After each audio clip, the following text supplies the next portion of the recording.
Мына медаль алмаған кім қалды өзі бізде?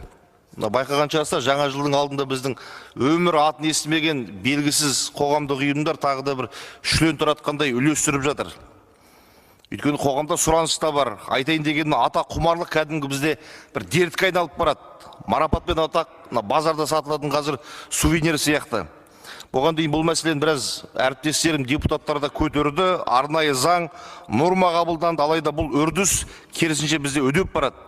Мәселен, Қазақстанның құрметті азаматы төсбелгісі, Қазақстанның еңбек сіңірген қызметкері медалі және ұлт ұстазы дейтін атақтар кейбір деректерге қарағанда ашық не жасырын түрде 20 мыңнан 100 мың теңгеге дейінгі аралықта сатылып жатыр.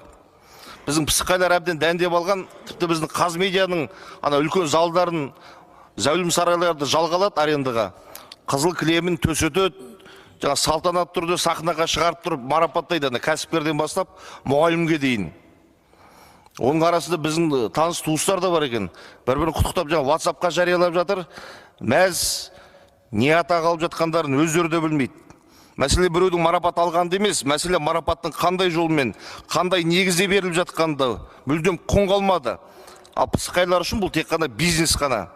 Тіпті қазір мына ғасыр ұстазы, алаш ұстазы дейтін атақтар шығыпты, тек ақшасын төлесең болды, медальда, орденде, куәлікте, қысқасы дайын шоу пакетке бірден ие боласың. Өмірді мүлдем атын естімеген қоғамдық ұйымдар ғасыр ұстазы дейтін атақ беретіндей не құдіреті бар, білмеймін бұлардың. Ұят нәрсемен тоқтатуымыз керек. Көптеген дамыған елдерде мемлекеттік марапаттар заңмен қорғалатын институт. Атақтар мен наградтардың критерийі нақты белгіленіп, рәсімделу ашық түрде жүзеге асады.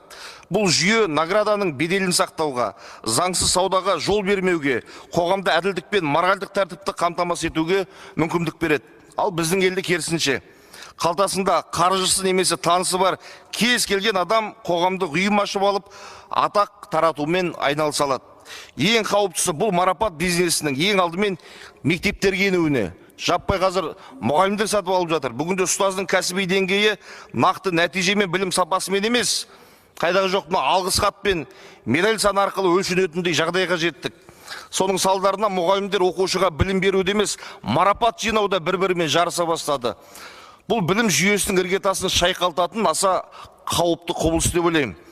Қаптаған атақ таратқыш ұйымдардың кесірінен біз атақ пен марапатты тойға апаратын жай сыйлық деңгейіне дейін қазір арзандатып жібердік. Осыған байланысты төмендегі мәселелер бойынша үкіметке нақты ұсыныстар жолдаймын.